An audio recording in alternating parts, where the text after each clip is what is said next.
Hello, everybody, and welcome to the Movie Changeup podcast. My name is Johnny Doop, and I will be hosting what is only our second battle of the year so far of 2022. So very exciting. But if you're not familiar with our show, you happen to stumble upon us. We are the Impossible Movie Remake Show. We every week, well, not anymore. We can't do every week. It's really difficult to find time when this does not pay you. So our competitors today will have a choice of, or will have three films. They will have to do reboots of these three movies, and there are four rules that they must follow. They must use at least one rule per movie, and one rule, the fourth rule, the little bonus one. This is something new that we've done, I think, only in our last fight. Is something that must be used in all three movies. So there's one rule that will be involved in all three. The other three rules will be spread out between the rest. And I'm very interested. Today, in honor of the Batman with Robert Pattinson, the great Batman film, came out earlier this year. We put together a document of former movies starring former Batmen. So we have some of those in here, and I think we have some fun choices. And all of our rules will be focused kind of around Batman and things like that. So before we kind of introduce what films we're doing today and what the rules are, I'd like my competitors to introduce themselves. First, I'll start with Tristia Al Ghul up top. Please introduce yourself. What's your level of confidence today?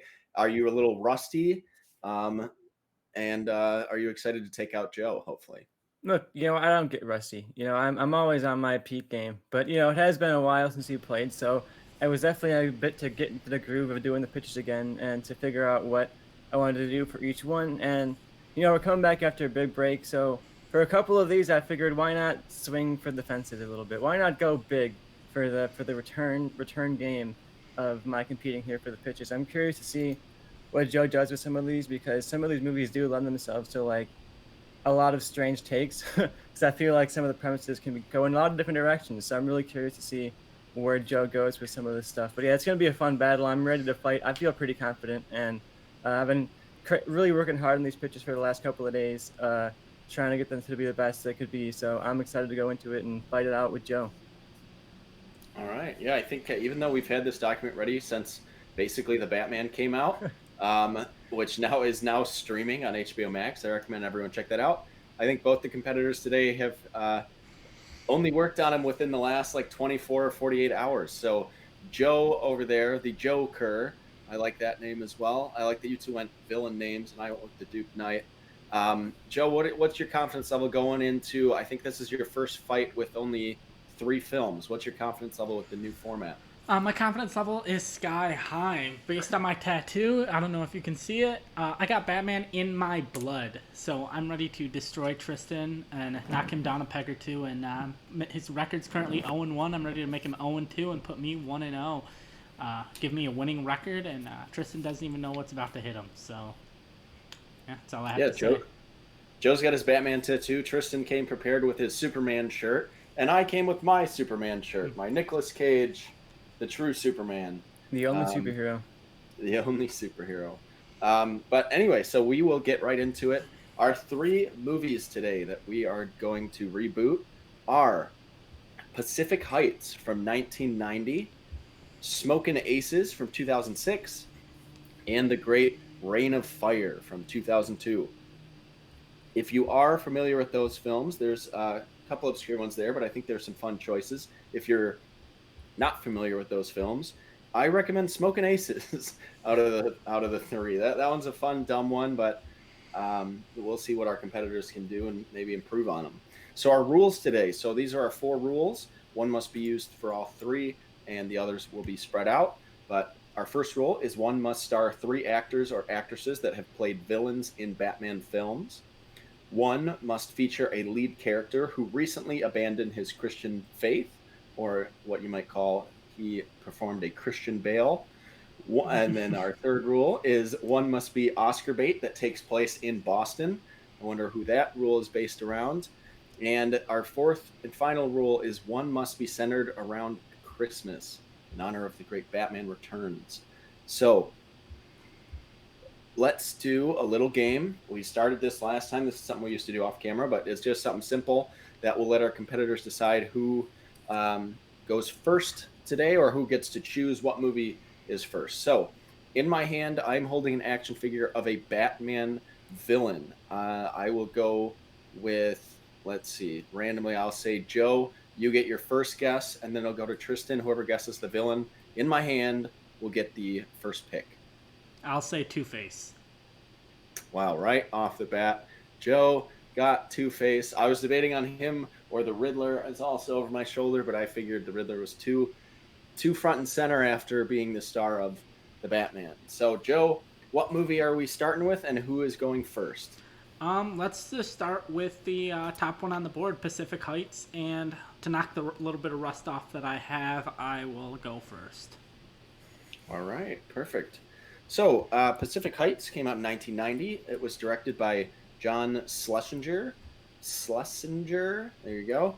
And the description is, unmarried yuppies Patty, played by Melanie Griffith, and Drake, played by Matthew Modine, move into an expensive dream home in a high-end neighborhood in San Francisco.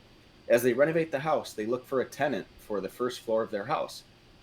Carter Hayes, played by Michael Keaton, seems like a great fit at first, but it transpires that he is a con artist who plans to swindle them out of their real estate. As Hayes tries to drive them out of their home, the couple must take drastic measures to fight back. Right, and Sounds interesting. Before I start, I know we've changed up kind of the fighting rules. I think the last time we talked, we decided I can go for 2 minutes. I mean, we'll do our pitches first, but then I'll fight Tristan for 2 minutes, he fights me for 2 minutes, and then we just have a 2-minute free-for-all. Is that what we decided on, I believe?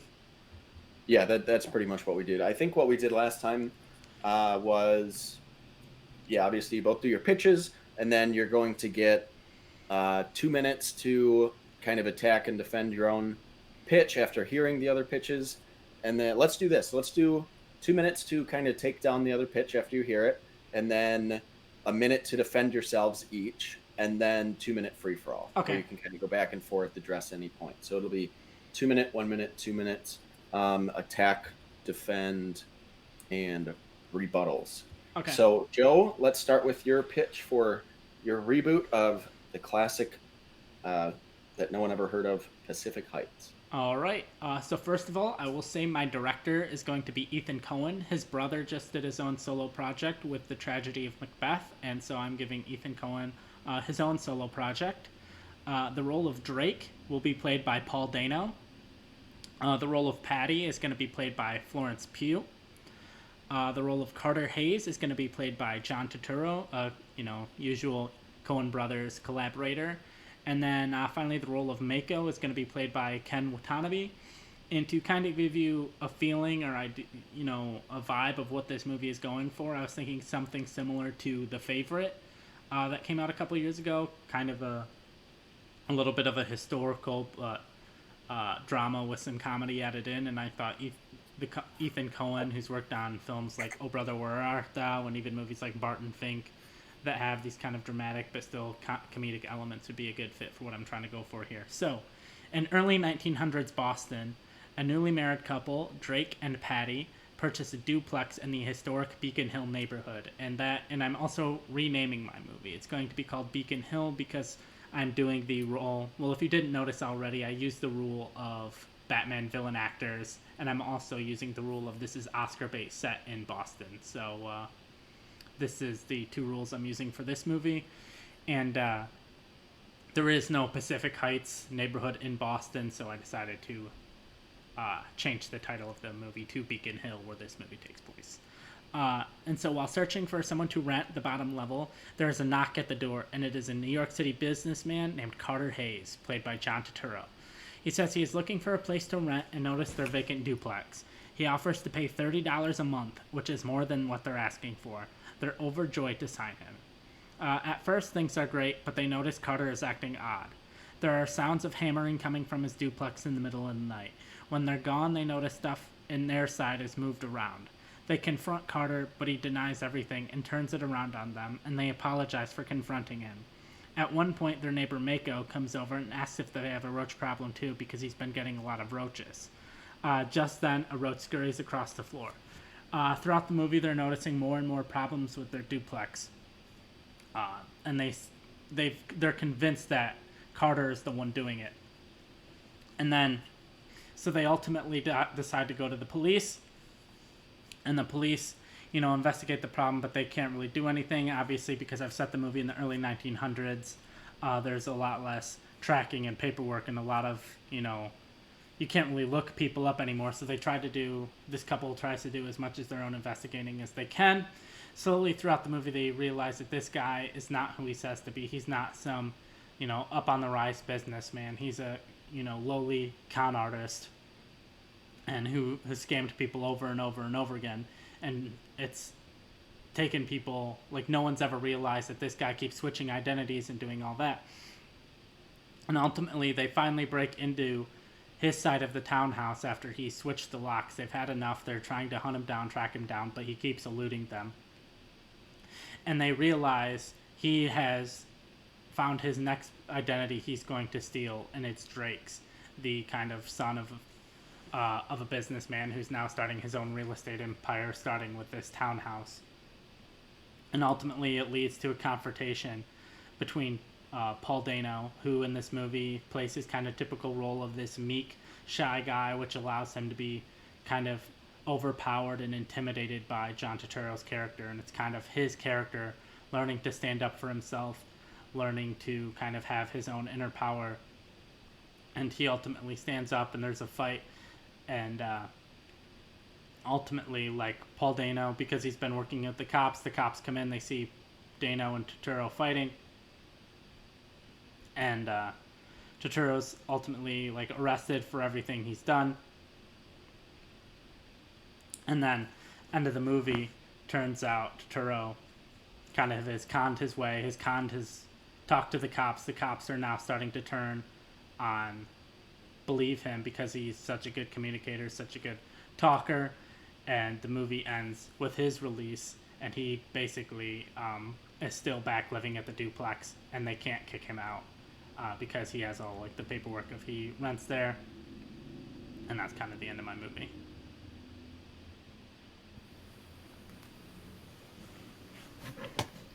Johnny, I believe you're muted. Yeah.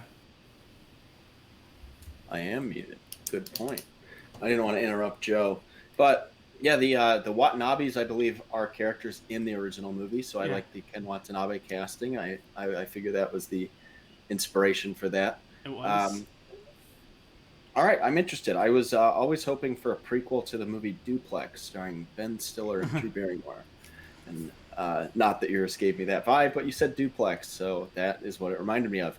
Tristan, I am interested to see what you did it. Will your pitch sound a little similar to the original like Joe's, or did you go a whole different direction? I'm interested to see.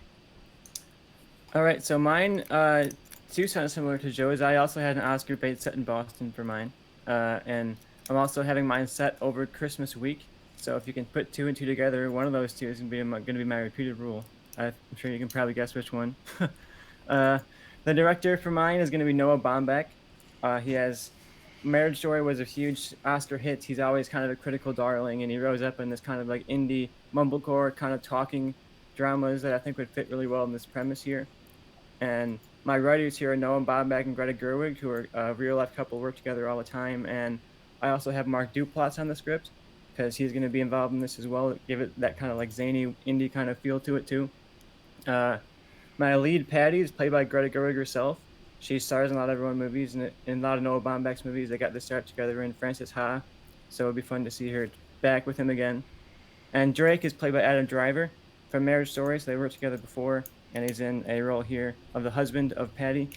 And Carter, who's the person that moves in with them, is played by Mark Duplass, so he's going to have that kind of like the weirdness that Mark Duplass brings to a role where he's kind of charismatic, but also kind of soft-spoken, a little bit off-putting, and you're not quite sure what to make of the guy. I feel like he fits into that kind of role of the outsider coming in pretty well. And I also have Patty's overprotective mother, who is kind of an outsider force that then comes and is there for Christmas week and is kind of the instigator of this plot, where she starts to say maybe things aren't quite right. And she's played by Ann Dowd, who I think really needs to get an Oscar nomination after being robbed from Mass So I love to see her get in this role where she can actually, hopefully, get that Oscar love. So, yeah, like I said, mine is set in Boston and over Christmas week. So you get to see Boston like at Christmas time, but it's set almost entirely within their apartment. So it's like one of those kind of like the Humans or like Mask, where it's all set pretty much in one location. You're kind of moving out throughout the rooms of this apartment, but you're not really leaving the walls of the apartment. Uh, so Patty, who's played by Greta Gerwig, she's a struggling children's author who had this kind of hit children's book when she was an early writer, but now she hasn't been able to kind of recapture that glory again. But she's trying to get through writer's block with her husband, Adam Driver's Drake, who is a literature professor, and he gets his dream job at Boston College. So they moved to Boston, and now ever since they've moved, she's had this writer's block, and she's kind of not been able to get her next story started. So they haven't been able to get their finances together because she's not writing. So they go and reach out and find some interviews and finally find this guy Carter, who is this soft-spoken but charming kind of guy who immediately impresses Drake because he knows, his classical literature and all that kind of stuff. So Drake likes him, but Patty is kind of off-put by him and doesn't really know what to make of him. He says, "Oh, I can pay with cash. I don't need to worry about any of that kind of stuff." And she kind of wonders what he does for a living, all those kind of things. But you have pretty much a movie from her point of view. So there's gaslighting elements to it where, Carter's saying, "Oh, you're overreacting. I'm just kind of trying to be nice. Why are you being so aggressive towards me?" And Drake is saying like, "Oh, he's a little weird, sure, but we're helping him out. He's a nice guy, this and that." And her mother says, "Oh, well, that's what you get for going out to Boston with this guy. You shouldn't have trusted him, this and that." So you see her kind of starting to slowly feel that pressure, and I think Noah Baumbach could build that up pretty well in just the conversations of these characters. And I think when you have these Oscar bait movies, especially stuff that comes from Noah Baumbach, he has like that talked about scene. Oh, you got to watch Marriage Story because of that scene. And like when they show him at film festivals, there's like, oh, that scene that's so crazy. And I think the scene that would be so crazy here is that when the mom and Dowd comes, and she's immediately doesn't like Carter, immediately not on his side, and he's getting desperate. He wants her to be on his side, and he tries to seduce her. So you get this kind of weird scene where Mark Duplass tries to seduce Ann Dowd, and it's all like the height of the tension, and everyone kind of explodes from there. I think that would be a really fun, talked about seeing people be like, "Oh, it can." There were walkouts, people were booing. They were like pretty shocked, but ultimately it was like this kind of weird finale scene to this movie. And I like, the original has this, even Joe went into it like he's a con artist, and I want a ending here where you don't really know why he did it. Like they kind of confront him as he's fleeing, and they're like, "Why'd you do it?" And he just kind of shrugs and says like, felt like fun. And I think that's kind of a scarier ending where he's not a con artist, he doesn't have any goals. He just thought it would be a fun thing to do, and I think that would be a chilling ending. And I think Noah Baumbach could get the most out of the tension there. And who knows, live her end out her Oscar, maybe even Mark Duplass his Oscar, because he has that kind of narrative of like the indie guy who never really got the awards love yet. So I think it could be fun to see both of them do that together. And that's my pitch. So you just have this kind of tense drama where she's kind of losing it and they're not kind of trusting her, and you never quite get a full answer of who he is and why he's doing it. But you have all these pieces you can put together and figure it out. And it's mostly focused on the characters and the tension in the script. And I think that's what a lot of these Oscar bait movies are. It's very much about the performances and the tension in that. So that's my pitch for Pacific Heights, as in Oscar Baumbach also set over Christmas week. Okay. All right. All right. So we're going to do our 2 minutes, we'll say 2 minutes to kind of take down the other pitch. Tell me why yours is better. Let me get my stopwatch ready. Joe, you pitched first, so I'm going to have you go first. I'll start the timer. Do you have any questions?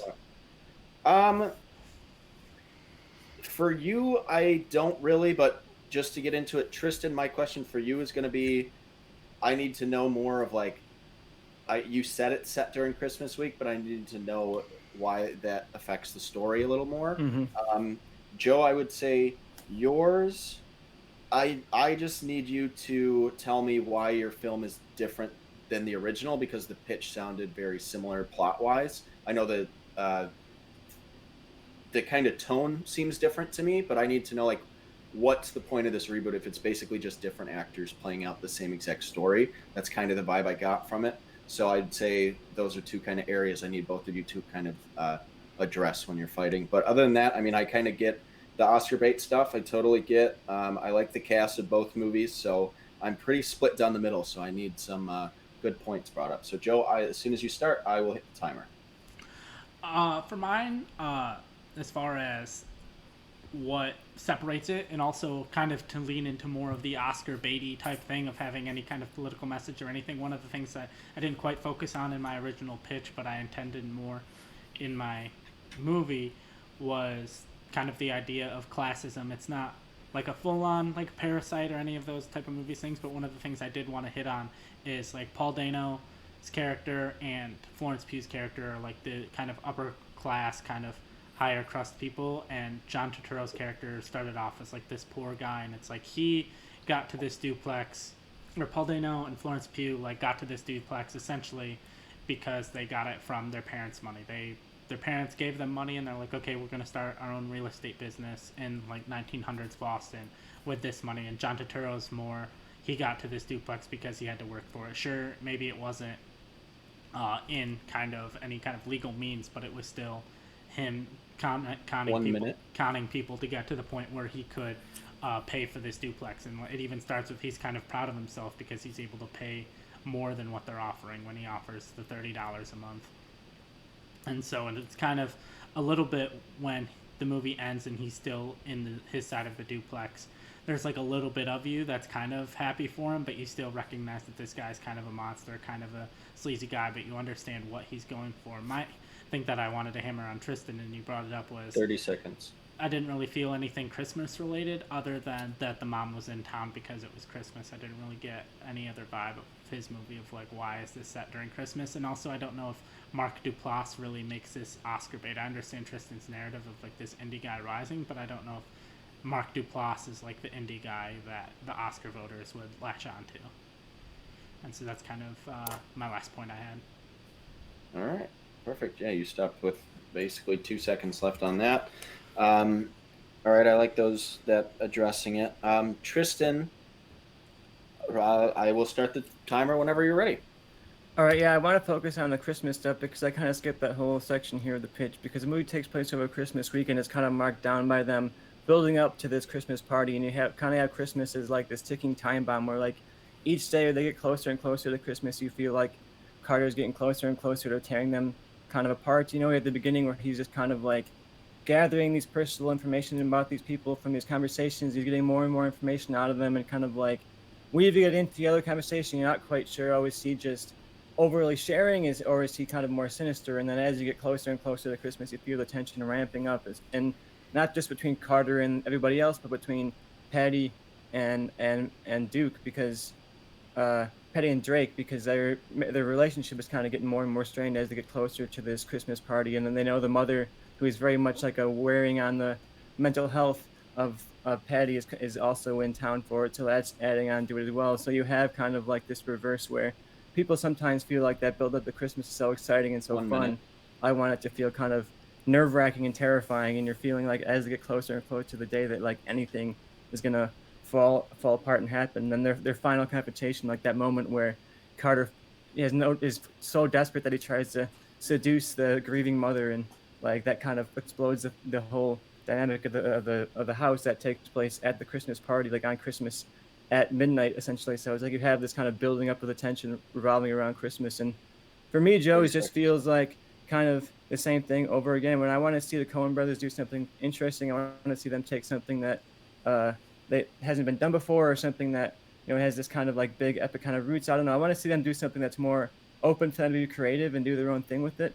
Because if I understand, like, they're not a unit anymore, but I want to see them get more into like the weird and the zany side of the Coen brothers. And this feels like it would just be him taking something that's already done and putting a little bit of Coen in there, but not really. And I want to see some of the zany, fun Coen stuff. That's my love of Coen.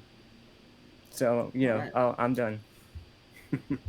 All right, so Joe, you get a uninterrupted minute to just kind of say whatever, whether it's taking his down or saying more about yours. I will start that whenever you start talking.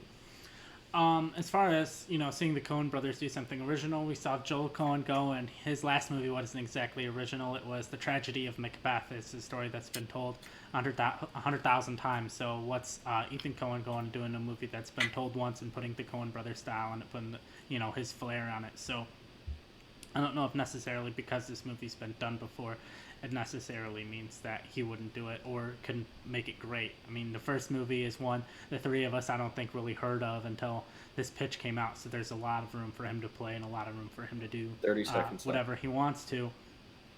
And I think as far as to one defense of mine, as far as being Oscar bait, I think the one thing that can make the John Turturro's Oscar moment, the moment they play when he's nominated for Best Supporting Actor, is him in the police station talking to the police, getting them on his side and allowing him to be released because they believe him to be innocent. And it's kind of the moment you go from rooting against Turturro to maybe you're rooting for him a little bit. And that's all I have to say.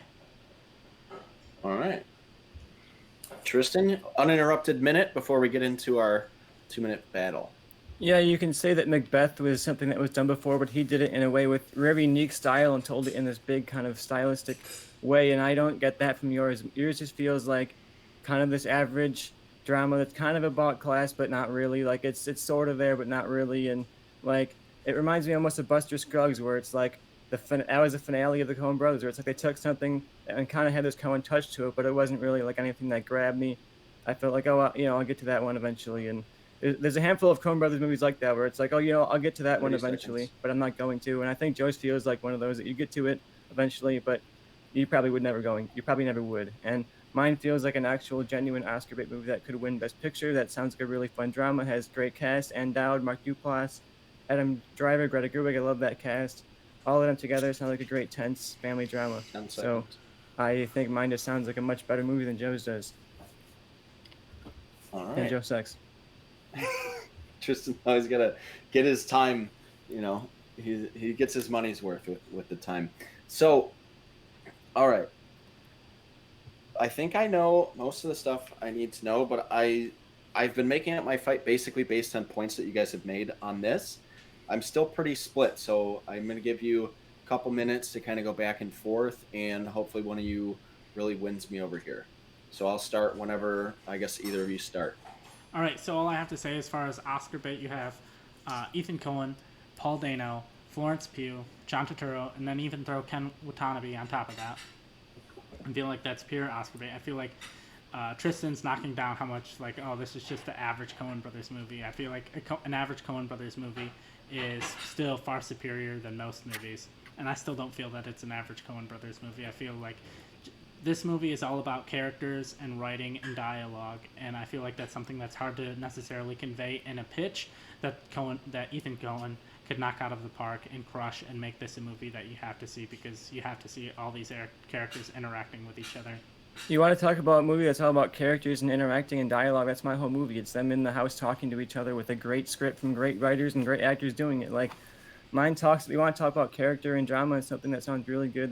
That's what mine sounds like. And you say, oh, the Coens, they get awards all the time. Like Macbeth didn't get a ton of Oscar love. Like it got a handful. Maybe of Ethan nominees. Coen was the reason why, and not Joel Coen.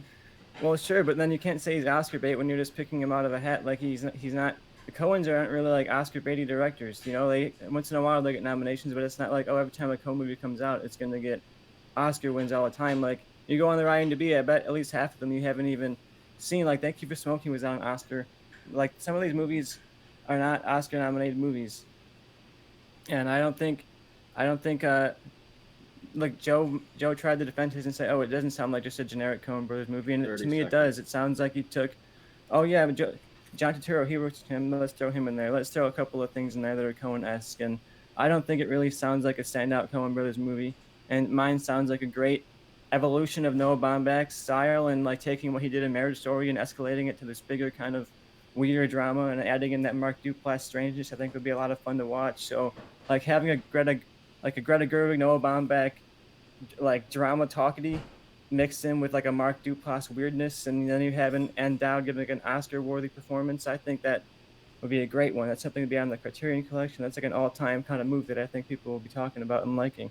All right. Well, first, All thank you right. for smoking was Jason Reitman, and two, I think John Turturro is perfect for my movie. If you have the weird neighbor guy who slowly becomes the creepy, intimidating guy that you're kind of terrified of, and then you also have Paul Dano as kind of the meek guy that he normally plays, and part of the arc of his movie is him growing into his own and kind of fighting back against Turturro.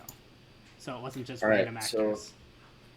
yeah, you guys went past the 2 minutes, but I was gonna say I wanted to hear one last point from Joe, and he kind of made his point there.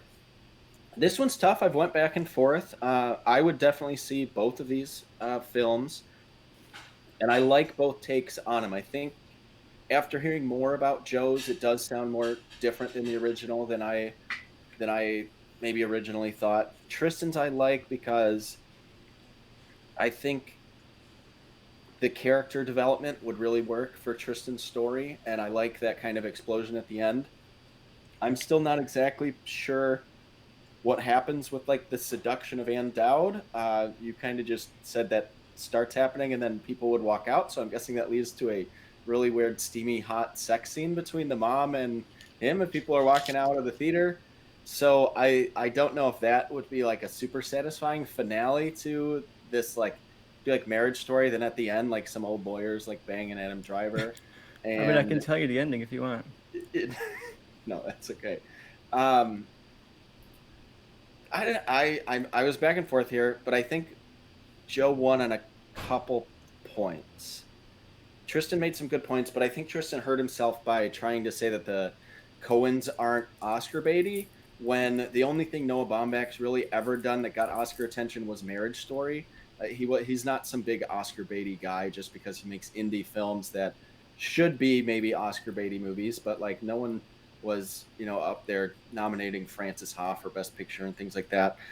I think the Coens are more Oscar bait, and I think that what it came down to in the end is who used that rule better because I like both pitches.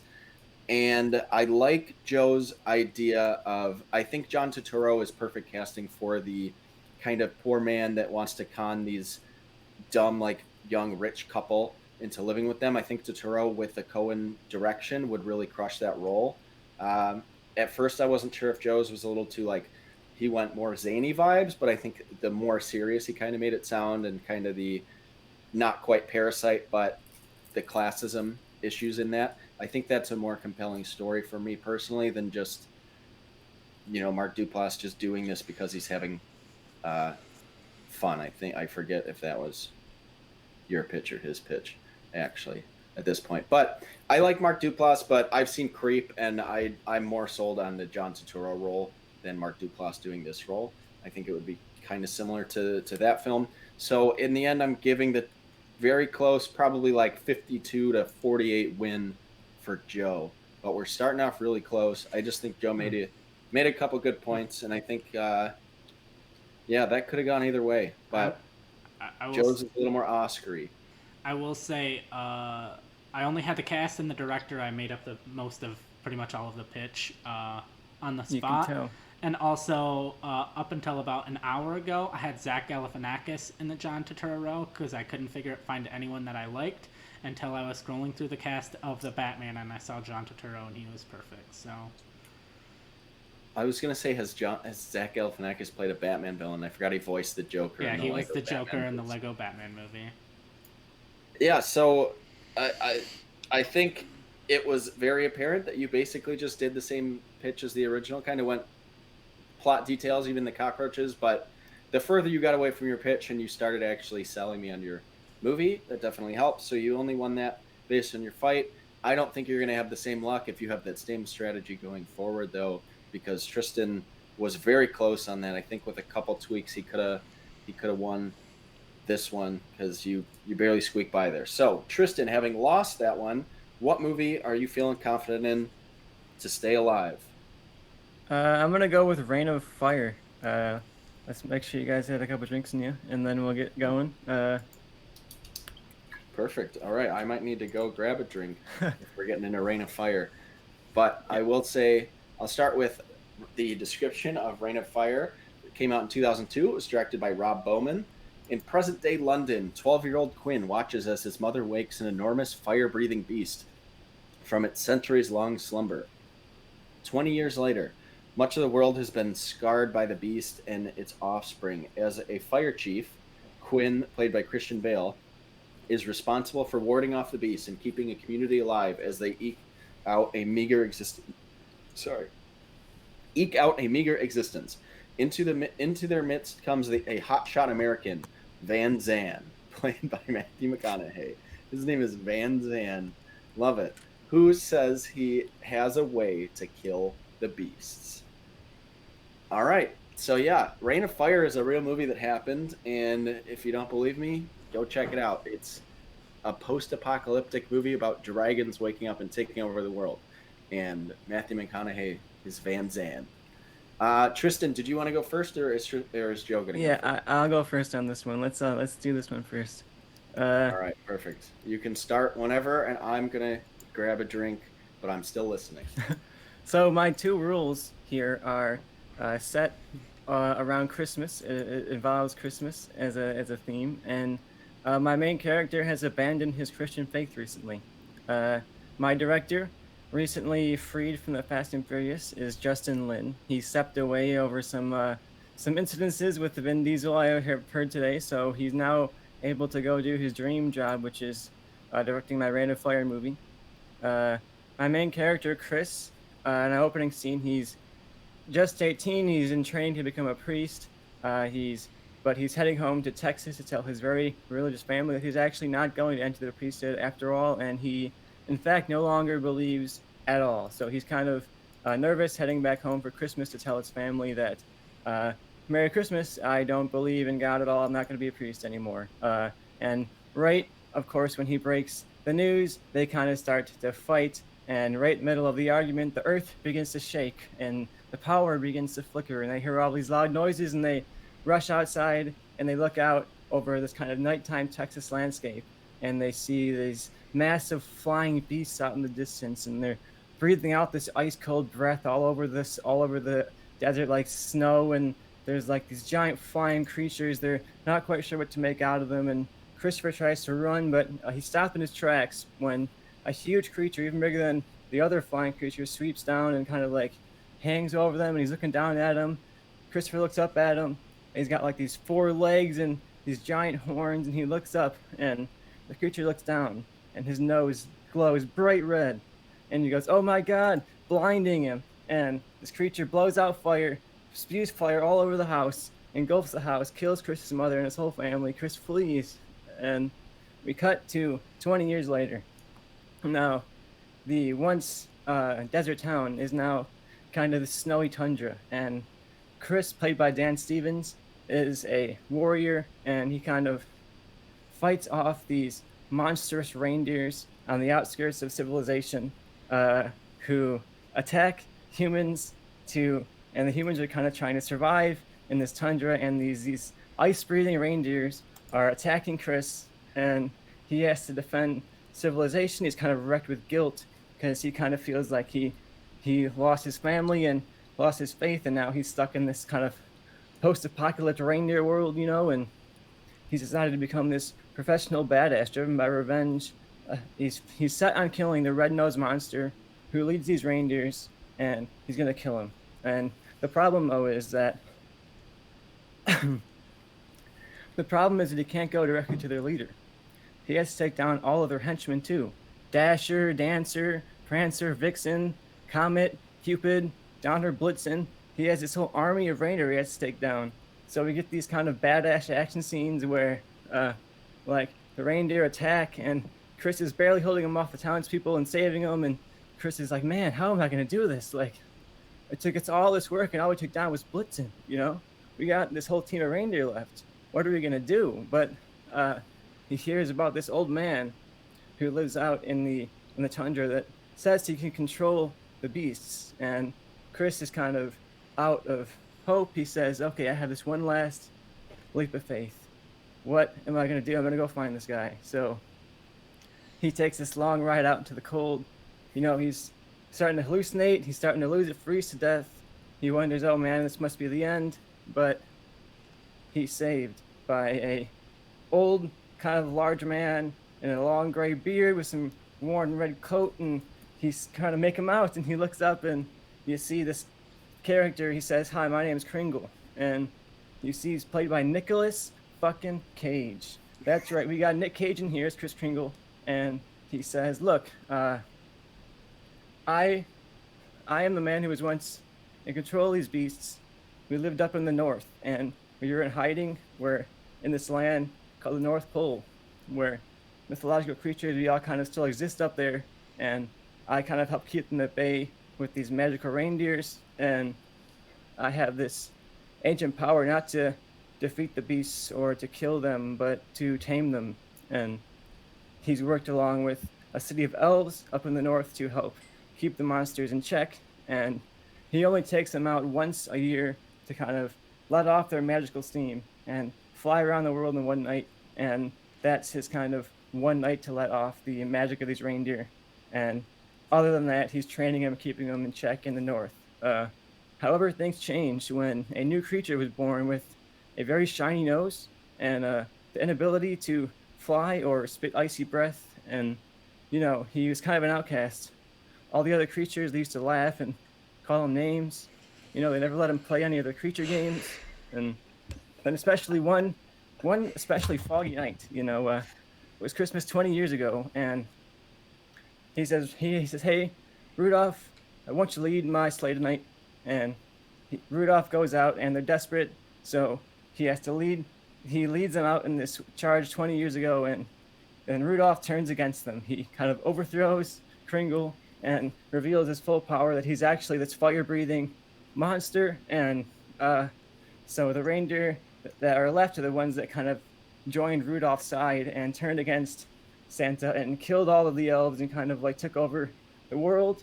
And now Kringle and Chris have to work together to kind of round up these surviving reindeer and team them up against Rudolph. So you get kind of big, fun action scenes. You get kind of reindeer versus reindeer action. You get all kinds of that stuff. And then the final battle is them kind of teaming up, gathering this kind of army of townspeople to guide these reindeer against the Rudolph, who's the big evil leader. And in the end, kind of Chris is ready to surrender himself and sacrifice himself in the final battle. And Kringle saves him and says, no, the only way to do this is through peace, and kind of sacrifice himself instead.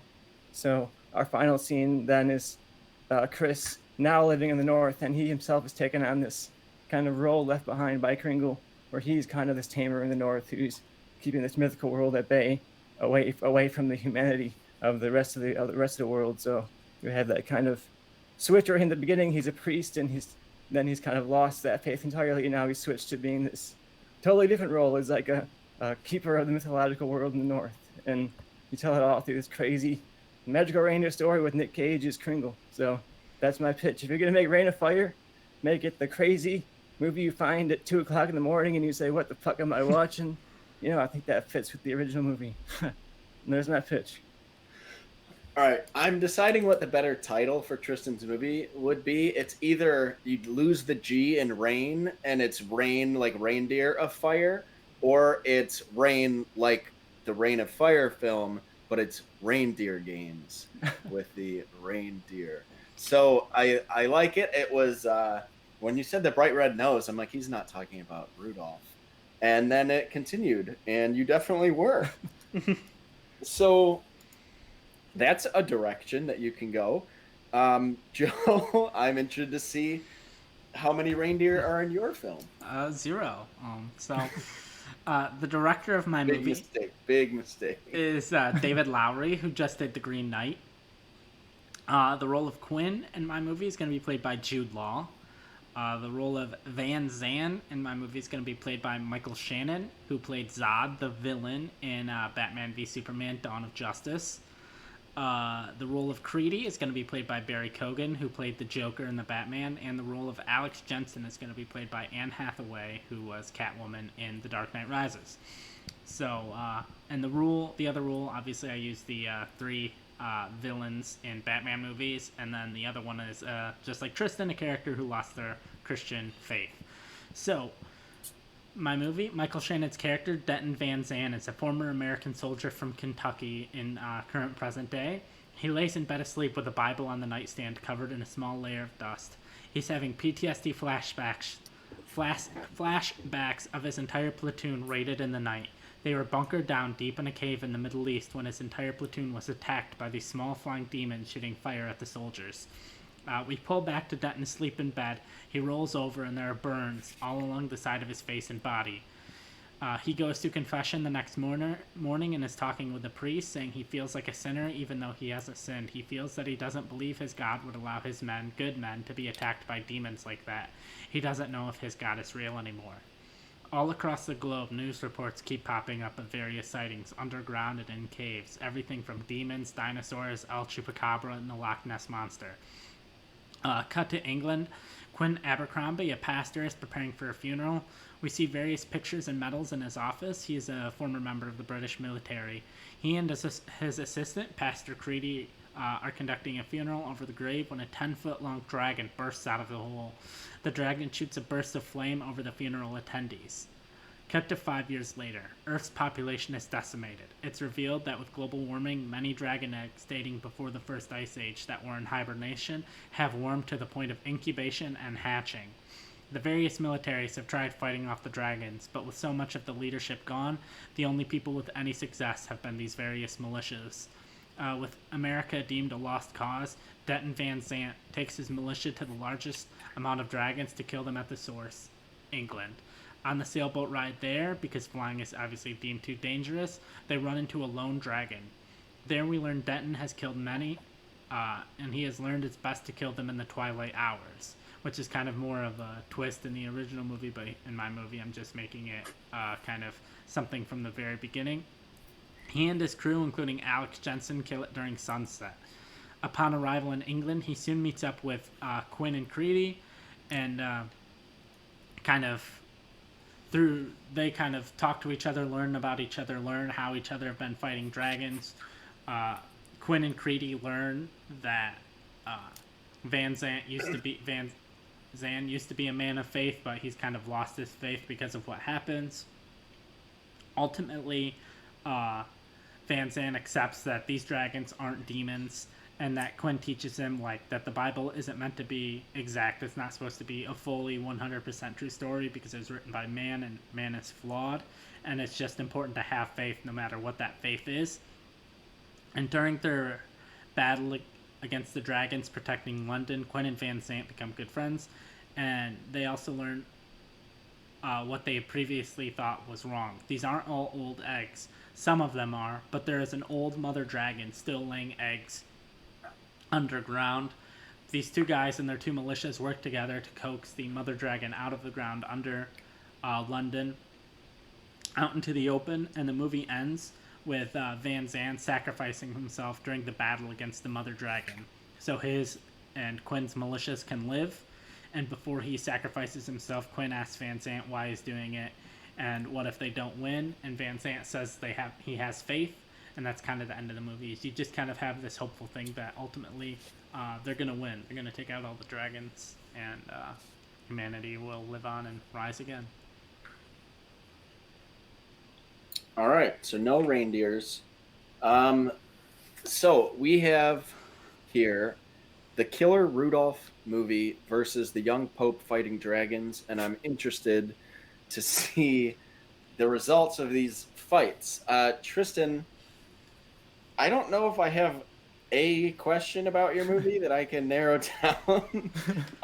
Maybe just describe to me the way the reindeer look, because I was looking at pictures of monster reindeer, and there are some interesting ones, so I'm interested to see what yours kind of look like. I need the feel of them. How big are they? How deadly do they look? And Yeah. Joe, I need to know why David Lowery is a good fit for your film. I feel like following up The Green Knight, which is a legendary Arthurian tale, to follow that up with a remake of Reign of Fire is a different level of famous tale. So Tristan, that's what I need you to kind of do for me. And Joe, when you get to it, I kind of need you to just make the fit feel right to me with David Lowery, because I'm maybe not seeing it. As much as I love Lowery, I don't know if this project makes sense for him. So, Tristan, you go first. I'll start the timer whenever you start talking. You got 2 minutes. Yeah, I definitely wanted to inspire mine by like Wendigos and those kinds of like cryptid kind of ancient creatures to give it the feel that like these creatures have been up there like You just forever. secretly loved Antlers. You know, I do love antlers. I made an Antlers movie with Rudolph, I guess, but yeah, this sounds a lot better than Antlers. This sounds like what I wanted Antlers to be, you know, and it sounds like a completely ridiculous kind of movie. And yeah, I love the reindeer just kind of like falling apart at points where it's like you feel like they've been, especially the last 20 years, like they haven't been like in their normal situation. They've been fed by Kringle or anything like that, so you kind of like they've been really unkempt for a long time and they're kind of unhinged. And I like the idea almost of like maybe these ancient creatures like the Wendigos are based on like these creatures that were actually up in the north the whole time. So I think that would be a lot of fun. And I think Justin Lin has shown what he like single-handedly saved the Fast and Furious franchise like more than once. So I feel like he's someone that could, now that he's out of that franchise, could bring what he brought to that franchise, that kind of he actually able to find the fun of that idea. And I think he could find the tone here, or he'd be able to find the fun of this kind of movie. How much time am I out of time? You have 50 seconds. 45 seconds.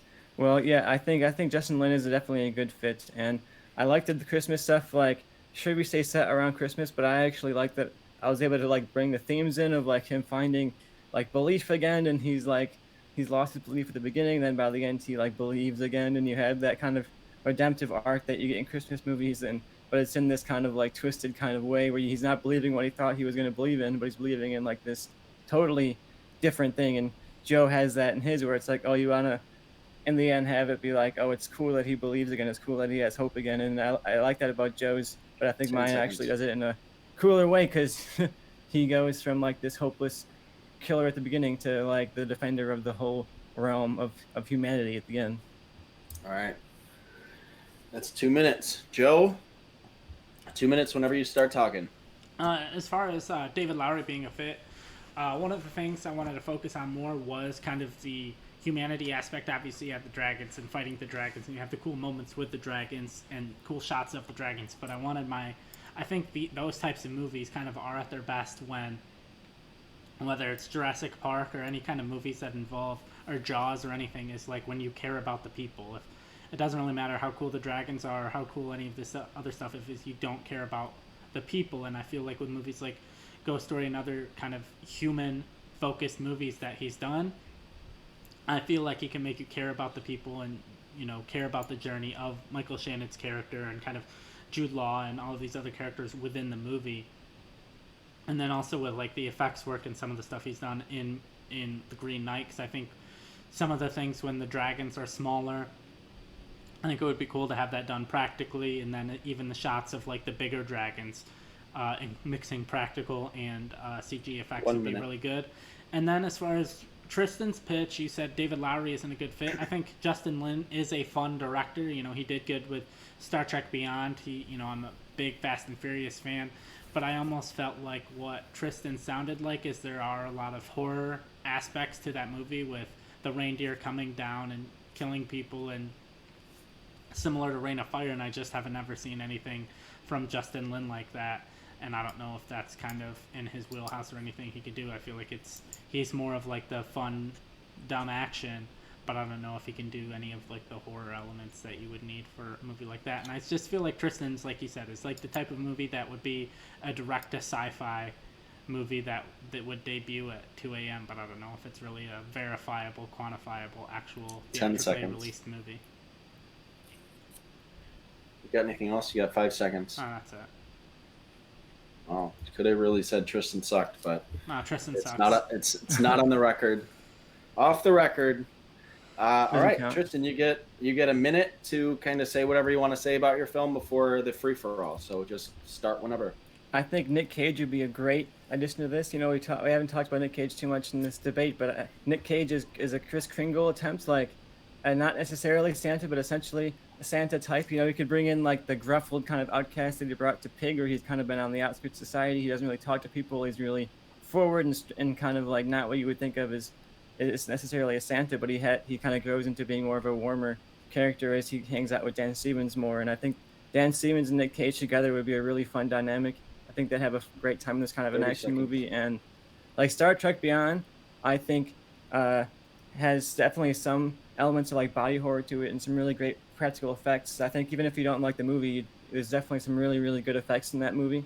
And I think the movie has some flaws, but I think its effects are not one of them. So if you can bring those effects into kind of the fun, dumb action movie, 10 I seconds. think you could give us some really cool practical reindeer and some awesome, crazy cars, but reindeer battles. That sounds kind of awesome to me, and I'm all in on that. All right. Perfect. Joe, 1 minute uninterrupted before we get into our free for all. All right. Another thing I forgot to hit on with Tristan's movie is I feel like Dan Stevens is kind of a star on the rise. I could see Nicolas Cage doing a movie like this because he'd do anything, especially something in this realm. But Dan Stevens, who's people are saying could potentially be the next Bond, I don't see as someone who would sign up for this movie or do a movie like this. And then another, as far as like why David Lowery would do this movie. I mean, number one, it's a Reign of Fire movie. Anyone that I picked, it'd be like, why is this a thing that they want to 30 do? seconds. But I just feel like it's more the story of Michael Shannon's character would be something that could attract a director of kind of this guy losing his faith and maybe gaining his faith in a different way. And being able to do something with the dragons as far as I changed it up as far as kind of what the story 10 is. seconds. I didn't really focus on Christian Bale's character. I kind of switched the focus more to Van Zant and more of his story, and even basically changed what his story was. So it's not really the same Reign of Fire that came out in 2002. Okay. All right. So I'm interested to see what happens here, but you guys get 2 minutes to just want a full-out war. 2-minute war. Reign of Fire. Here it is right now, the preview. Whenever anyone starts. You'll say Dan Stevens is like, too good for this or whatever, but like I don't think too good for, like, Justin Lin is a really well-known, acclaimed director, and I think him coming back and being like, look, I'm gonna do this crazy Reign of Fire remake. I'm gonna have Nick Cage in it. Like, as Dan Stevens would be like almost elevating that movie himself. Like, I think Nick Cage, Dan Stevens, Justin Lin all together is like a really big project. It's not like a B movie project. I think that is going to be something that's exciting. And Dan Stevens has a versatile career. Like, he has The Guest. He just did The Lodge, a horror movie like last year. I think you can definitely see him showing up in something like this, and it definitely feels like a good Nick Cage kind of a role. So I don't see why that's an attack. Like, I think Nick Cage fits pretty well. I think Dan Stevens fits well. I think Justin Lin would be a really great fit for this, especially because he's kind of having his own free reign. Like, he's taking the premise of Reign of Fire and just saying, okay, I'm going to do totally my own thing with it. Sure, it's dragons and it's like the same basic premise, but he's very much doing his own thing with it. So I think that would be a fun and exciting thing that people would be excited to see, and not some like bad sci-fi movie that would be straight to DVD. It would be like something that everyone would be talking about. It'd be like Malignant, but actually like a lot more of a mainstream hit. I think something that people would be really into, like the dragons battling. It would be like, you got to see this crazy movie, kind of a movie, like an Everything Everywhere All at Once kind of a movie. Yeah, I just still don't see. I like some of Justin Lin's movies. I just don't see the guy who has brought us most of the Fast and Furious franchise. People come to that movie because of kind of the themes and messages of Fast and Furious. I don't think anyone's really there for Justin Lin's directorial style. I don't see him really elevating this type of movie.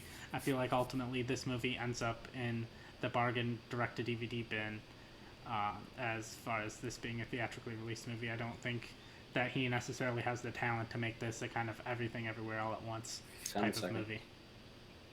I think it sounds like a great DVD bin movie to me. I'd be happy to pick this up at Walmart. Take my $2.95. And I feel like David Lowery could actually turn this into an actual like movie that people are interested in, that people talk about years later, other than, hey, remember this? Let's get drunk as shit and watch this horrible movie. It's a Reign of Fire remake. I want to get drunk as shit and watch it. I'm not. That's what I'm going for. Give me something that I get drunk with my friends and watch it at 2 a.m. and say, "Oh, can you believe when Nick Cage rode that reindeer? That was crazy." First of all, I will say, Nicolas Cage is the perfect choice for like the live-action version of Santa, like Klaus version of Santa. Even though he was voiced by J.K. Simmons in that movie, I can totally picture Nick Cage in like that role. So I like him as the Santa Claus for sure. And I disagree with Joe about the Dan Stevens thing. I mean, he works a lot. I mean, he could be the next Bond, but that doesn't mean he can't be working on crazy action movies like Tristan's. I mean, he just did a German film called I'm Your Man, which I recommend to anyone that came out last year. And that was like a super small. That's not like a movie you do if you're like, oh, you're up and coming. You were just Beast and Beauty and the Beast, so then you do like this unknown German film. So I think he could do whatever, and I like the fit there. I like the chemistry he could have with Cage. Joe, I like some aspects of yours. I like the character development. I definitely think like you went for more of like if you were actually going to go enjoy a Reign of Fire movie and like the characters and stuff. I think yours works for that. But at the end of the day, this is called Reign of Fire. It's about big dragons. Matthew McConaughey jumps with an axe to take out a dragon and gets immediately killed. And that was the big moment in the trailers. And then you watch the movie and it's revealed that's like just how he dies in the movie. Pretty sure. It's been a long time since I've seen this thing. But if I'm going to Reign of Fire, I want to pick it out of the fucking dollar bin at Walmart, and I want to watch it that way. And if Tristan's is that, okay. But I think Tristan's actually sounds like a legitimately fun, cool action movie that I would be super into. Not just like the cheesy sci-fi type of film. Tristan went all in on the Christmas rule, more so than Joe, and just like the last one of, honestly, I really like both pitches. They're obviously very different ones. Joe sold me more on why Lowry was a fit by the end there, but you guys used the same rule, and it came down to who used it better. And I think Tristan went all in on the Christmas rule, and Joe's was kind of just a background for the rest of his movie. So Tristan stays alive with Reindeer Games or Reindeer of Fire or whatever we're gonna call his movie. I'm happy with it. That was very creative pitch, and I would be bummed to have you lose on putting obviously such work into it, and even going down the whole, Rudolph, you wanted to play the reindeer games. You had me from the moment he had the shiny red nose. It was going to be an uphill battle for Joe the whole way, but he did fight his way back. But I think in the end, Tristan just used the Christmas rule to its strengths. So I gave that to Tristan, which means our final film is Smokin' Aces. Joe, you lost, so you will decide who goes first. I'll go first. All right, and this is for all the marbles. It is 1-1 going into the last film. So I want everyone to give in their all. I want some blood drawn in these fights. Joe, you said you will go first, I believe. So Smokin' Aces, it came out in 2006. It was directed by Joe Carnahan. And it's about a Las Vegas magician and would-be crime boss, Buddy Aces Israel, agrees to testify against former partner and friend Primo Sparazza in return for admittance into the witness protection program. However, before the deal can be hammered out, Sparazza orders a hit on Israel, and a host of hitmen and women race to kill the snitch and kill the bounty, while the FBI endeavors to keep their source information alive. It is basically just an all-out guns blazing shootout. The whole film stars Jeremy Piven, Ryan Reynolds, and Ray Liotta, but also Ben Affleck is in there in a fun little role that if you haven't seen it, he kind of steals some of the scenes he's in. So I recommend Smokin' Aces for just a mid-2000s shoot-'em-up type of movie.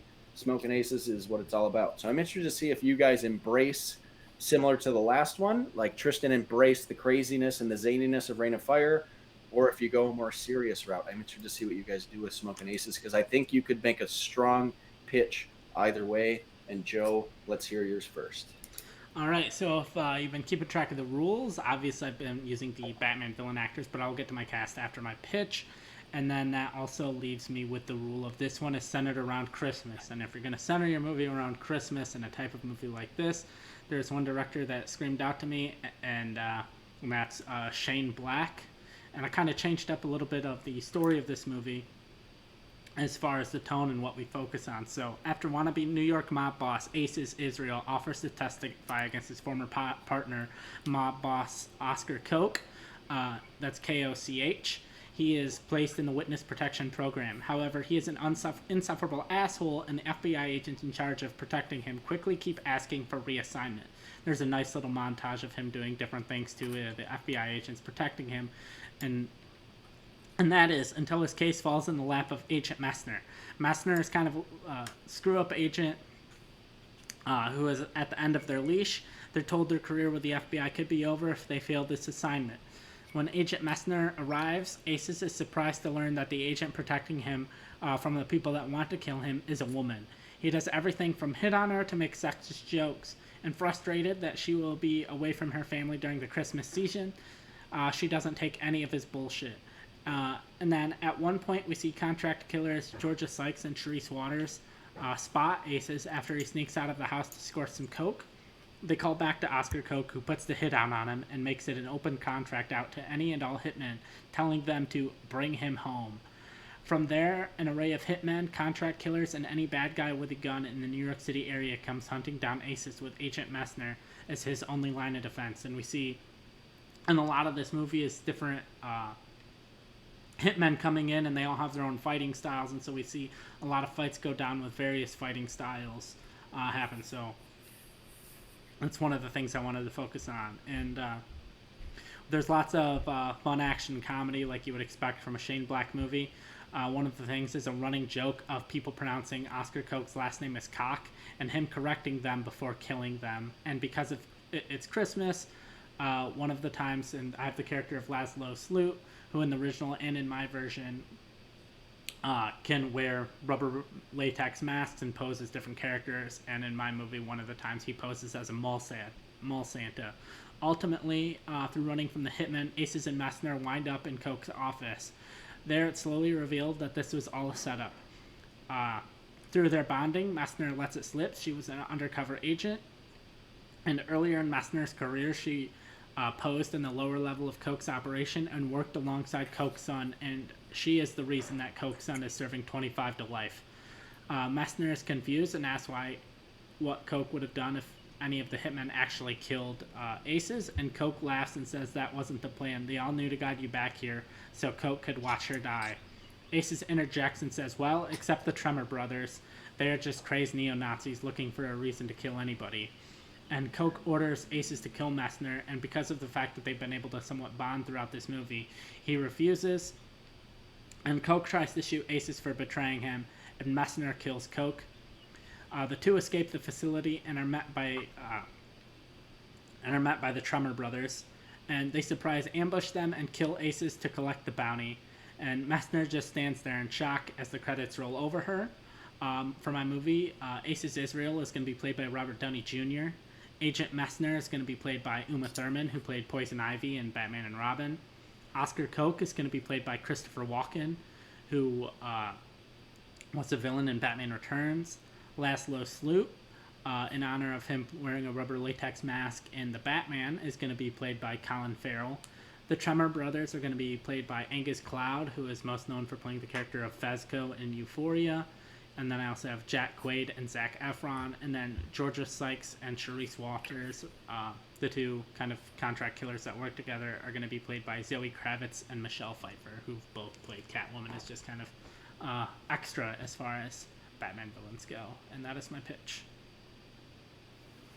Okay, all right, interesting. I like using the set around Christmas rule for Shane Black. Also, what I meant on the last one, I think I had said that your Christmas rule was a background in your Reign of Fire, but I meant that Tristan used his Christmas rule better than you used the Losing Faith Yeah, I know rule. Yeah. Tristan, I'm interested to see what you do here. I like Joe's pitch. I like a Shane Black film, and I like his cast. So what do you got for me? All right, so for my remake of Smokin Aces, I also use the Batman villains, and as usual, it's set around Christmas, and this time it's set Christmas in Las Vegas. I think that's a really cool visual. You know, you get like the Christmas decorations in the desert location, and you get like that kind of like juxtaposition there. And I think directors that could handle that kind of setting and really get the most out of that is the Safdie brothers, and I think they do a great job with tension and drama in these conversations. I would love to see them take on action. I think it would be really, really fun to see how they could bring that tension to an action-oriented movie, and I would love to see them bring that to this one. So a once big-time Las Vegas criminal. He's now kind of like a washed-up minister at a shitty drive-through chapel in Vegas. His name is Buddy. He's played by Zach Galifianakis, who we know from earlier in the episode was the voice of of the Joker, and he has this kind of similar arc uh, to their star of Uncut Gems, Adam Sandler, where he was kind of this dorky comedy guy that has slightly turned his career around a little bit. He's done a couple of dramas here and there. He's really changed his appearance, and I think it would be fun to see him take on the Safdie brothers role here, and maybe that could be like similar to it was for Uncut Gems. I kind of set him up on this kind of revitalized career path for half a second. And he's approached by this kind of button-up, rule-following FBI agent played by Aaron Eckhart, who of course played Two-Face in The Dark Knight. And he wants him to flip on his old partner, who now runs a casino, played by Jack Nicholson, called Speranza, in exchange for a new life. So Zach refuses and says, "No, I'm actually good with my life here. My life is fine doing nothing, in fact." And Nicholson's kind of right-hand man, though, Max, played by Cillian Murphy, he sees the men together and assumes the worst and tells Speranza about it. And Speranza orders a hit, saying, "Oh, I guess old buddy's flipping on us." So we get the kind of streaming of attackers as in this all revolving around a misunderstanding where like he's literally not even flipping. I think that's something that is funny with it would be the Safdies would find fun in is like the fact that it's all rooted under a misunderstanding that he's not even actually flipping, and he's trying to say that he's trying to communicate that to people, but he can't because they're just not believing him or not listening to him, and you get that tense kind of anger where they're like, God, just listen to them, just listen to the man for half a second. But it kind of forces Eckhart and Galifianakis to bond together and become kind of like this duo that's kind of trying to get him out in time and saying, look, I'm going to protect you, I'm going to get you out of Vegas. And over the course of the story, you kind of start to see that maybe Galifianakis is changing his heart a bit. Maybe he's bonding with Eckhart. He's seeing what the life has done to him, what he could have had if he didn't go down this path. And he's saying, man, you know what? You're right. I am going to change. I actually am going to believe that I can change my life and that I can accomplish what I want to accomplish. And then, of course, in the typical Safdie brothers kind of anti-ending, right when you think the character is going to get whatever he wants and change his life and be okay, Aaron Eckhart ends up getting killed, and it gets Zach Galifianakis kind of set back again, and he runs off, and we just kind of end up with him not dead to be a direct ripoff of the other movie, but he's kind of essentially reset right back to where he started. Not in Vegas, but he's in like a rundown town in the middle of the Midwest, hiding out, working a dead-end job, doing nothing, And it's like, has anything ever been accomplished by this character, really? And I think that's what Safdie brothers love to leave you at the end of. You had this huge, tense experience, rooted for this guy, and then at the end you're like, well, okay, not much is really accomplished, actually. And I think they would be able to have a lot of fun with that. And like I said, their tension for dialogue and for interaction would be a lot of fun to bring to an action movie. And I'd love to see how tense that could be. So that's my pitch for Smokin Aces, directed by the Safdies and starring Zach Galifianakis and Aaron Eckhart. Okay. All right. Interesting. I like both pitches here. We kind of got someone going with the director sticking to his strengths and someone going like a kind of a new direction with other directors. So I'm interested to see how this plays out. Battling wise, Joe, you pitched first, so I'll give you 2 minutes. But first, I kind of just want from both of you when you start. I don't have a ton of questions. It's pretty black and white, pretty straightforward on yours. But I need to know from Joe, just will this kind of be, we've seen Robert Downey Jr. twice already with Shane Black, and I kind of need to know if it's just kind of more of the same old Robert Downey Jr. or if he's going to be doing something, kind of trying something new and different here. And for Tristan, I would like to know, I like the choice of Galifianakis and Cillian Murphy, but I feel like Aaron Eckhart is kind of hit or miss for me, and I don't know if he's a good fit in a Safdie brothers film, just because I haven't really seen him do.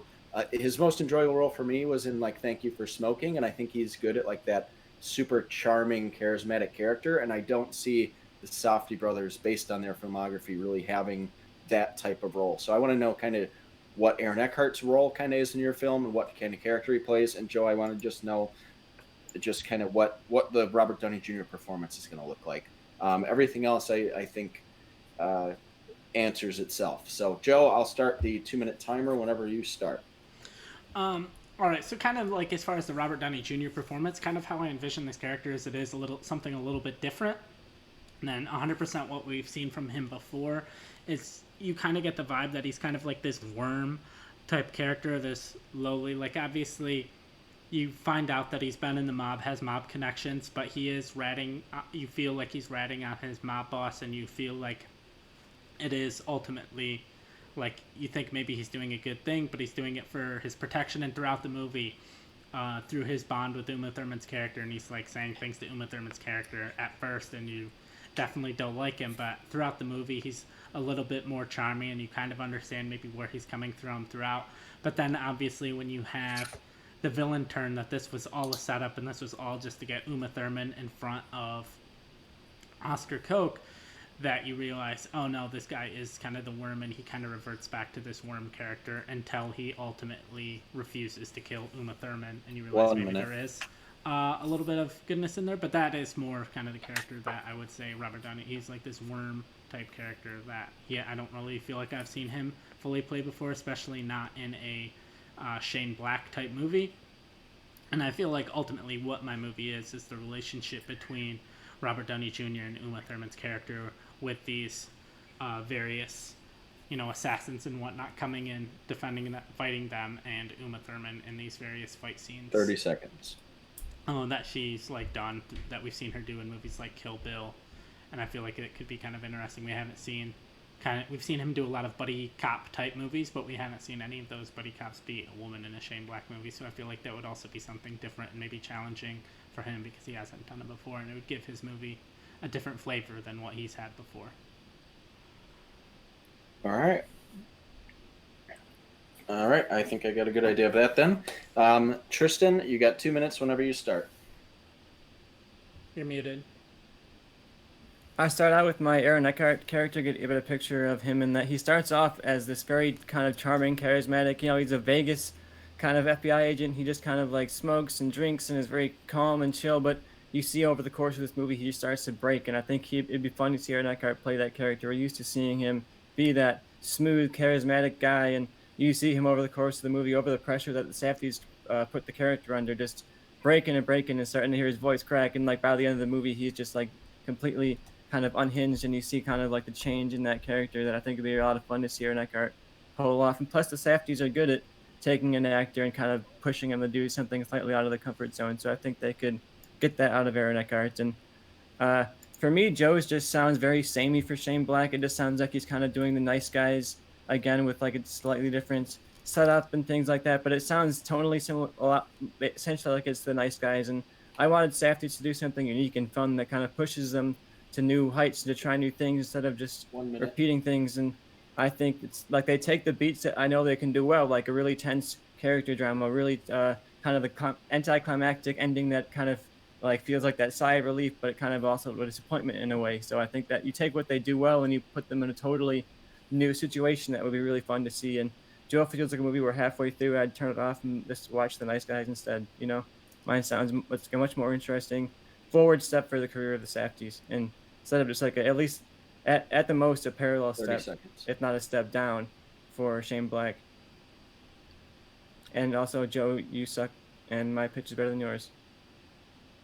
Still got 20 seconds. Look, I got 20 seconds. Look, okay, well, Safdie's action sounds insane. Like the tension they could bring to interactions. Imagine how tense that is. Cutting between action scenes, and like you would never get a breath out. Like even when there's not action happening on the screen, there'd be people talking in the usual Safdie brothers intensity. So like you'd have the constant tension of the Safdie brothers all the time, and I would love to see that. All right, that's your 2 minutes. You used the last 20 seconds wisely. You made a couple good points in that. Joe, you get a minute of uninterrupted defense or attack before we get into our 2 minutes. Tristan said my movie sounds like The Nice Guys, which obviously Shane Black wrote and directed, and The Nice Guys was one of my favorite movies of that year, so I don't know how the more of The Nice Guys is a bad thing, but as far as differentiate, one of the things I did to differentiate is I wanted more fight scenes in my movie. Obviously, you have all of these hitmen coming in. You have the guy who wrote The Predator, one of the best action movies of all time. You can have the guys from Crazy 88 or whatever, any of these fight places come in to do the choreography. He doesn't necessarily have to be the one in charge of choreography, but imagine what if the nice guys had great fight scenes in there? I feel like that would just elevate that movie and make it even better, you know. And even kind of just the small little action movies in the nice guys was great. I feel like my problem with Tristan's pitch, maybe it's the casting of Zach Galifianakis, but I feel like his movie is the more he keeps pitching it, it feels like it's trying to be like this fun, zany comedy, but it just keeps being reeled into being more of this tense drama by the Safdie brothers. And I feel like maybe it's just the Zach Galifianakis casting, but I feel like there's somewhere in the disconnect between the pitch he's trying to pitch and what he's actually pitching, because every time I keep picturing his movie, I just keep picturing Zach Galifianakis in this zany comedy, not so much a tense Safdie brothers movie. And so... All right. Joe went a little over, so if Tristan, you're finishing a point, I'll let you too, but you got 1 minute once you start talking. I'll just say Safdie brothers, I think you say, oh, it sounds like there's some zany comedy in there. And, like, sure, the Safdie brothers have, like, elements of comedy. I think Uncut Gems has, like, moments where it's like you laugh almost out of intensity, like, and I think they could mix that pretty well of bringing in the zany comedy roots of Zach Galifianakis, like they had from Adam Sandler, and finding like the drama in that comedy. I think mine just sounds like a really thrilling watch and something that would be challenging to the Safdies, but a challenge I think that they could take on. And I think when you give a director something that's not challenging, it results in a boring movie, you know. And when you give them something, you've done this before, just do it again, but slightly different, you know. And that's when you get boring movies. That's when you get a career that is, you know, kind of forgettable and kind of mid. And I think the Safdie brothers are going to avoid that by constantly upping themselves, saying, okay, we did this, now let's do this one bigger, now let's do this one bigger. And mine feels like a great step forward for their careers and not like a step back. And like probably, sure, it might be a good movie, but it's not going to be like a career move, a career change movie for Shane Black. All right, there's your minute. All right, you guys have a 2-minute battle royale before I determine the victor here, so I expect you guys to really duke it out, and I'll start whenever you guys do. Start the timer whenever you guys do. I mean, you're saying my movie is a repeat of a Shane Black movie, but your movie is still a actor that's known for his comedic work, dabbling in dramatic work, being chased down by people and on the run and trying to make all these various moves to stay alive. It's like, okay, if you're saying repeating your thing is make a movie boring, then your movie is essentially just Uncut Gems with Zach Galifianakis instead of Adam Sandler. And the only time I've really seen Zach Galifianakis do dramatic work is in Birdman, but he was just kind of a guest role. There wasn't much asked from him. I don't know if I can see him leading a Safdie brothers movie where Adam Sandler has had really great dramatic work in his history to show, okay, I can believe him potentially leading a movie like Uncut Gems. I don't know if Zach Galifianakis is the guy to lead a Safdie brothers movie.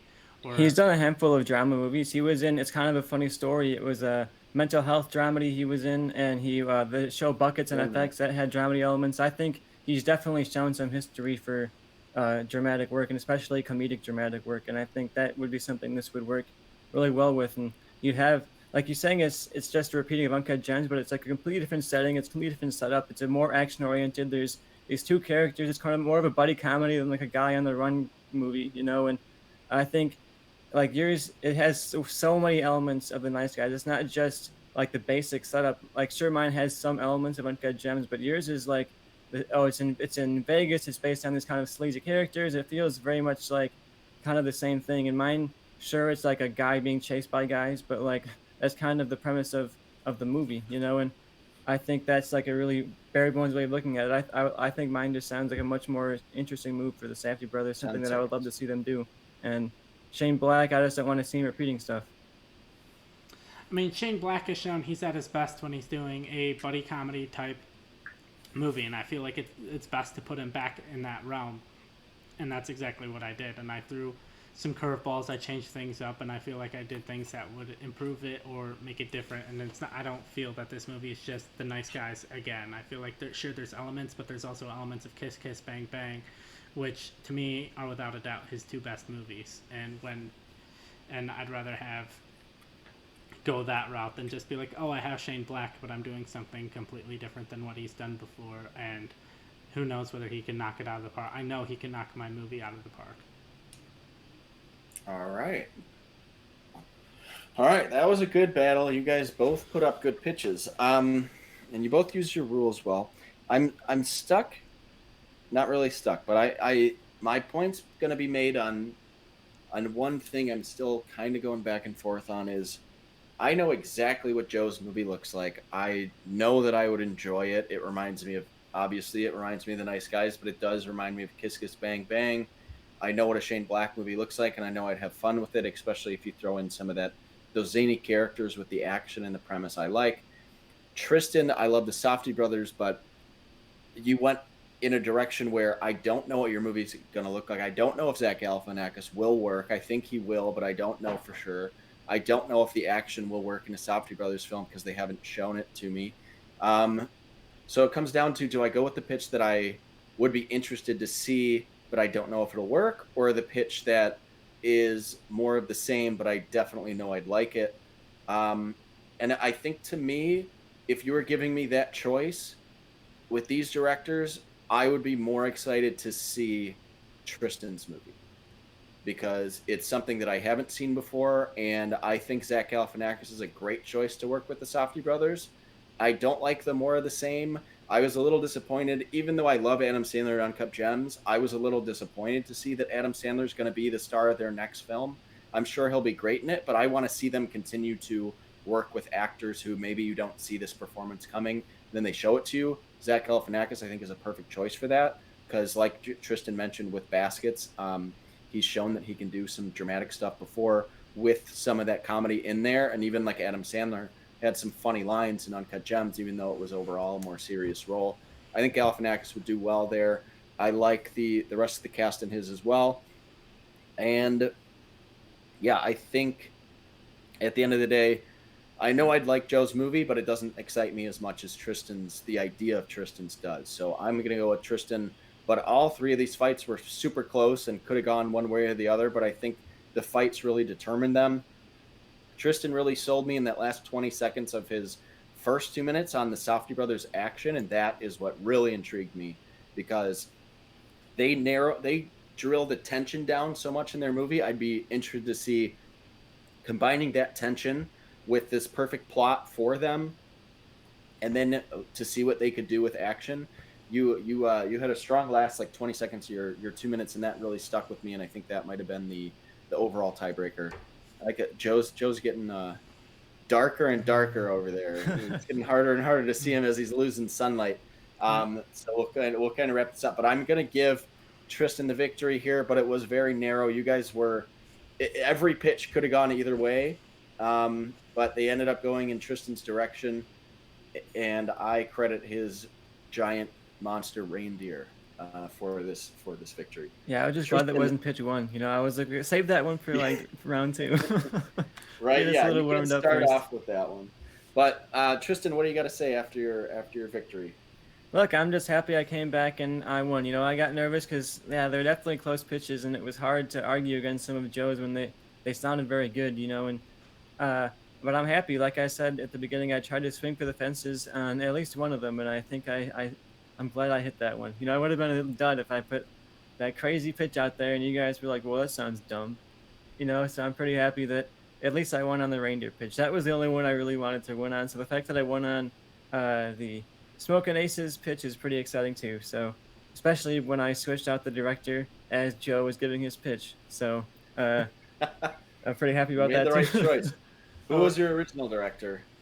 It was the Daniels who just did Everything Everywhere All at Once, and I remember neither of you have seen it, so it would have been a pointless argument to make. So I just switched it off to the Safdies, who I think fit, because I was going between the two of them anyway, so I thought the Safdie probably fit a little bit better.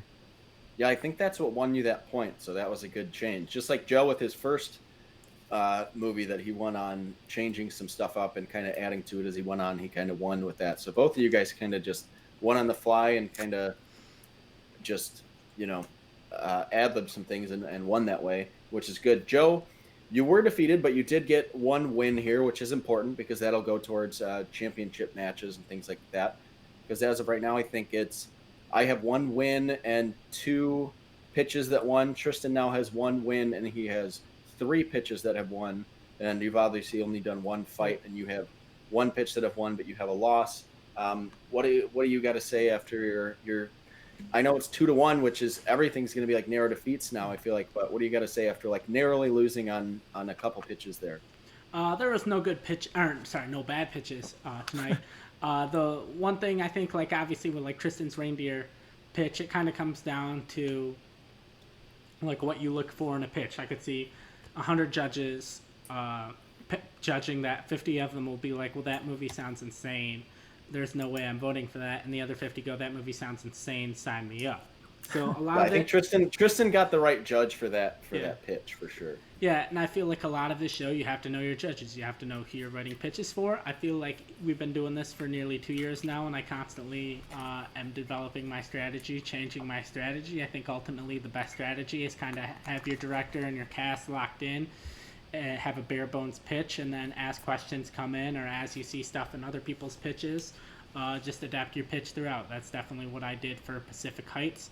I knew obviously what rule I was going with and who my cast was going to be, and but yeah, for never seeing any of these movies and writing my pitches purely based off the trailers and reading the plot on Wikipedia, I feel like I didn't do too bad. It's kind of hard though to change things up when you really don't know what is this movie truly about, when you don't see it, to allow you to adapt within. It kind of does force you to more have a movie based around the original plot, because you are just kind of going off what you're reading without being able to fully experience the movie. That allows you to change things up. So, and I feel like that was true because I'm sure Tristan's definitely seen Reign of Fire, so he knew more of what that movie's like. Okay, I'm going to take that basic movie and I'm going to make it reindeer.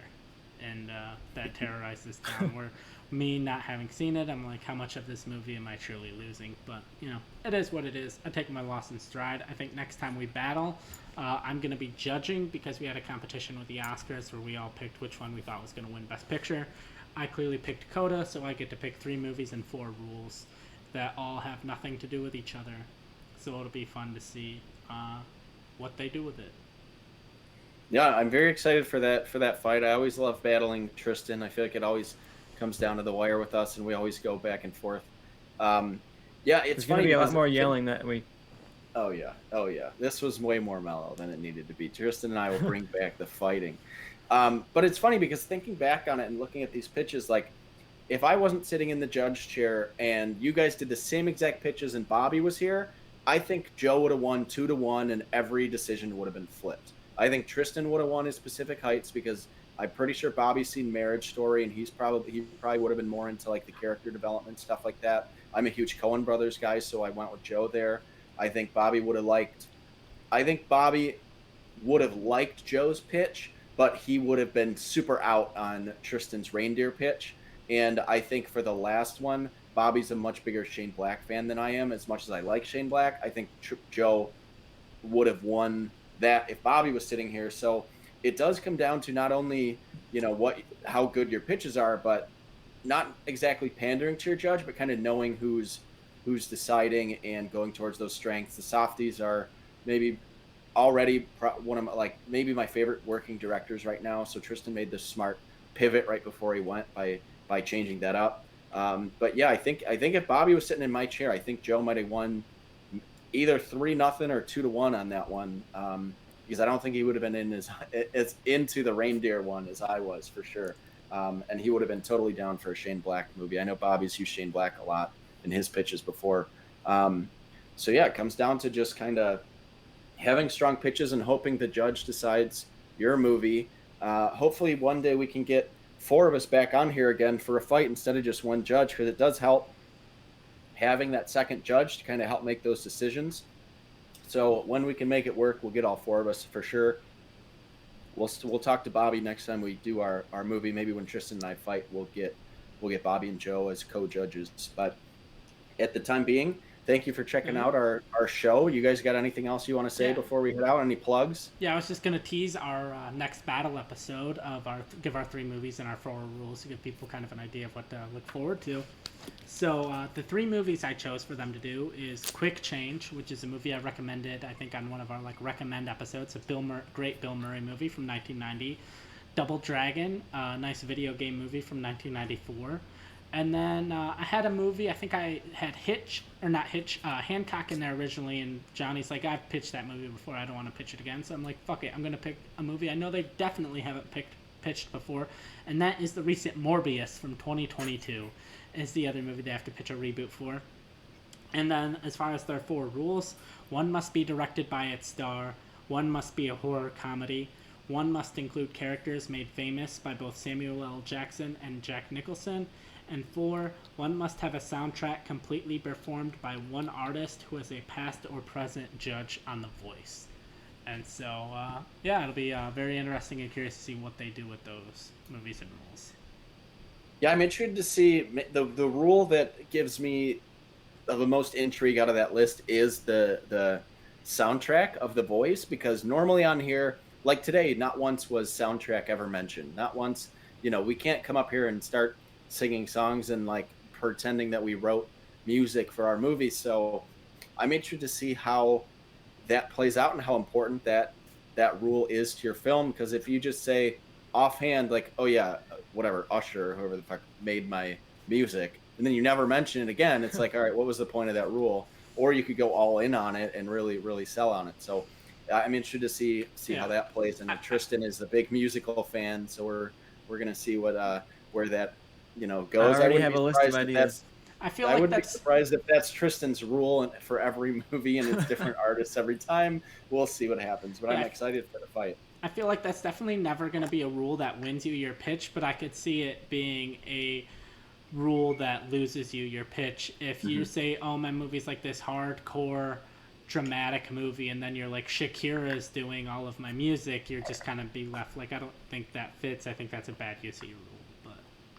But yeah, I think that one is one that can definitely only lose you a pitch. So it's interesting to see, how we incorporate that. I can't wait to see what we do for. I'm excited for Quick Change because that's the premise that could go any direction, and you can make that very serious, very whimsical and crazy. You can do whatever you want with Bill Murray dressing up as a clown, robbing banks. Robbing banks, you can do anything with that. You could just make The Dark Knight. Yeah. All right. Anyone have any? Joe has lost and is now completely surrounded in darkness. So it's very fitting. He's been losing light since the beginning. He won at his most brightest, and he has slowly dimmed towards doom. I've literally sucked the light out of Joe's life right now. Look at that. Yeah. But yeah, so this was a great episode. I think you guys are still doing your Disney Plus every week, so check those out on our once in a while. Once in a while. Yeah, once in a while. It's tough now to do podcasts, so we're sorry we haven't brought you guys weekly episodes or anything like that, but with our schedules and life going on, it's tough to do that. So Doctor Strange is coming out. Doctor Strange is coming out in a couple of days. I promise I'll have a review on the YouTube channel, whether it's got 2 of us or 1 of us, or it's on the Disney Plus show or something. There'll be thoughts on Doctor Strange somewhere on the channel. So watch that. Follow us on Spotify, whatever playlist, whatever podcast platform you love to find some, whether it's the next fight, whether it's some reviews, we got all kinds of stuff on there. So we'd love to have you guys, and we promise there'll be stuff on there. It's been a wild month, April was a weird one. Yeah, definitely. So yeah, on that note, my puppy was very excited to see me, so I got to go take him outside. Thank you for checking out Movie Changeup to anyone who did, and we will see you next time we do an episode for our next fight, probably. All right. Goodbye. Hey, thank you for watching the Movie Changeup podcast. We'd really appreciate if you liked, commented, subscribed, and shared us with anyone you think might be into what we're doing over here. Thank you. Have a nice day.